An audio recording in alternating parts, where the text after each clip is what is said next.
washed my hair and it sat in the dryer, and now, not the dryer, it sat in a towel, and now it's like kind of wavy.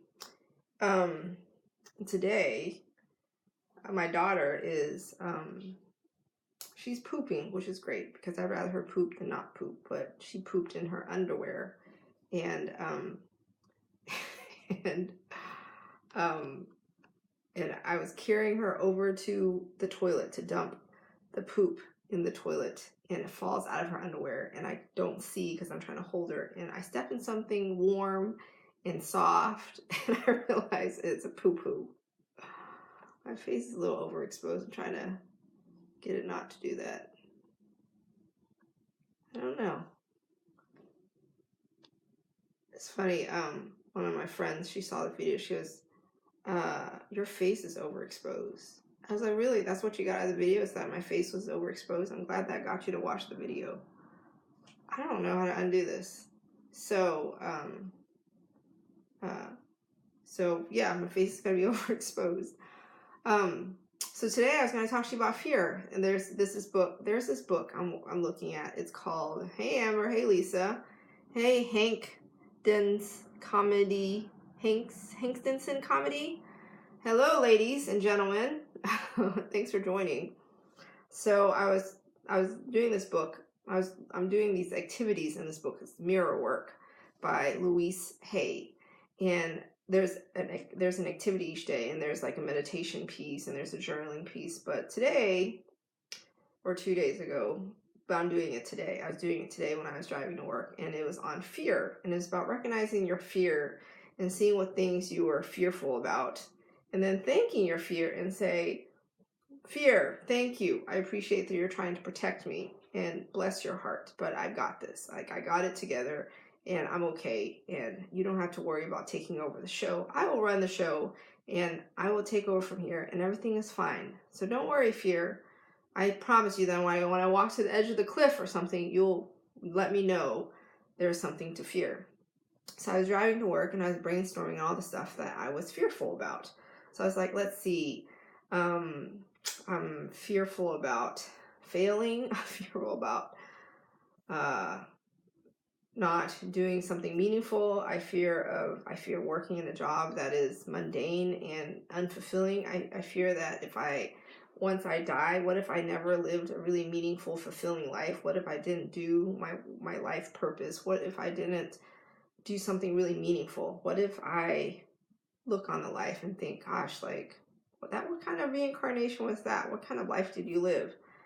And I was thinking, wow, these are really good fears to have, compared to back when I just had Austin, my first child.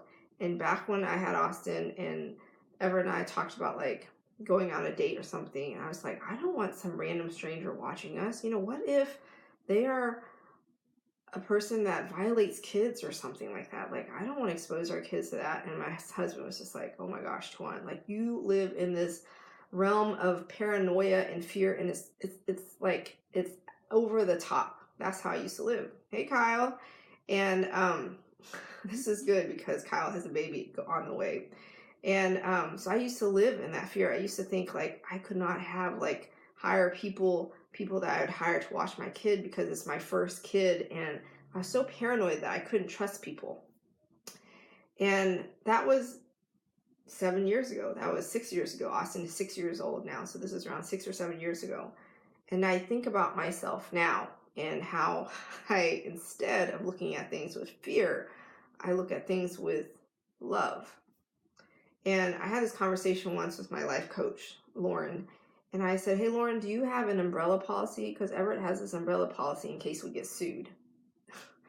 And she goes, no, I don't have an umbrella policy. And I trust that if anything comes up, any challenges or any differences in opinions arise, like, I would trust myself to powerfully handle the situation and come to a diplomatic, peaceful resolution. And I thought about it for a long time. I thought, wow, that is such a powerful way of being. That is like thinking, no matter what shows up in your life, that you would powerfully handle it, and you might not necessarily need an umbrella policy where you have insurance to pay somebody millions of dollars if you happen to get sued, because, we're kind of sue happy. And I started trying it on for size. Like, I started approaching things from a perspective of love versus one of fear and paranoia. And instead of looking for evidence to support my fears, to support my prejudices, to support my paranoia, I just looked at stuff without any prejudgment, without any intention to look for evidence to support any of my fears. And then I would see what there was to see. And most of the time, like, if I looked at someone and just to see them as not a scary person who's about to commit a crime, but not someone who's trying to rob me, not someone who's trying to kidnap my kid, if I just look at some random person, maybe someone standing by their truck or someone entering a building or someone that I happen to cross paths with or something like that, if I just see that person for who they are and just allow myself to look at them with love, usually I see love radiating from them. I see them look at me with a look of love and kindness. Like, the true core of our humanity is love and kindness. And somewhere along the way, we get caught up in the news. We get caught up in really scary stories. We get caught up in this fear and paranoia. And so instead of like looking at the general human being, anybody you pass, some random person you supposedly don't know, instead of looking at them with fear and paranoia, if you would just remind yourself of the human origin, our divinity, our manifestation as the multiverse, you would look at a fellow person on this planet from a position of love. And even when the love is skewed, even when it's jacked up and you see it as a cry for love, a plea for love, a begging for love, like, it's still some sort of love, even if it's a warped sense of call for love.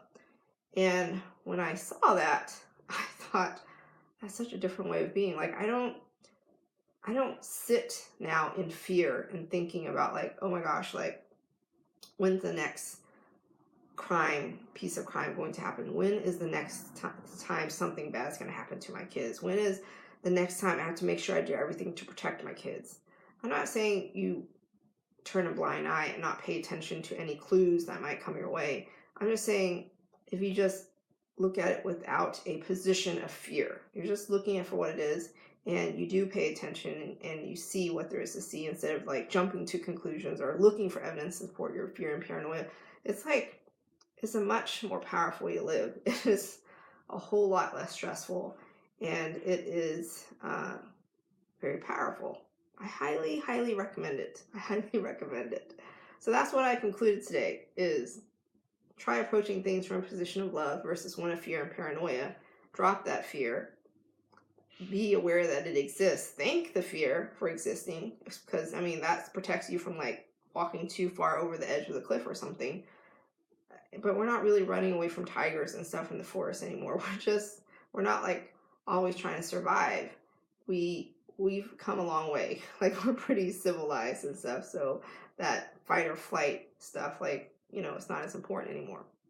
So that's my message for you today. And if you didn't already know, I'm a life coach. I love having deep, powerful conversations with clients, and I love helping people live their most powerful, meaningful, fulfilling life. So if that sounds great to you, reach out to me. And if you love this video, please share it, because my goal is to have many, many people get my message and feel this love that I radiate and pour into these videos. And I hope that you help me on my mission to share my message with millions of people. And what else? I send you love, light, profound clarity, infinite possibility to create the life you desire to live, one that is completely aligned with your soul's expansion and growth always. Did I say I send you lots of love? And I send you, and here's to you living a soul elevated life. And I think tomorrow is starting your day with appreciation and gratitude, living your best day every single day. I think that's the next chapter of the mirror work. So I'll see you tomorrow, or we might talk about some amazing earth-shattering revelation I make on my call with my coach tomorrow. Good night. See you tomorrow.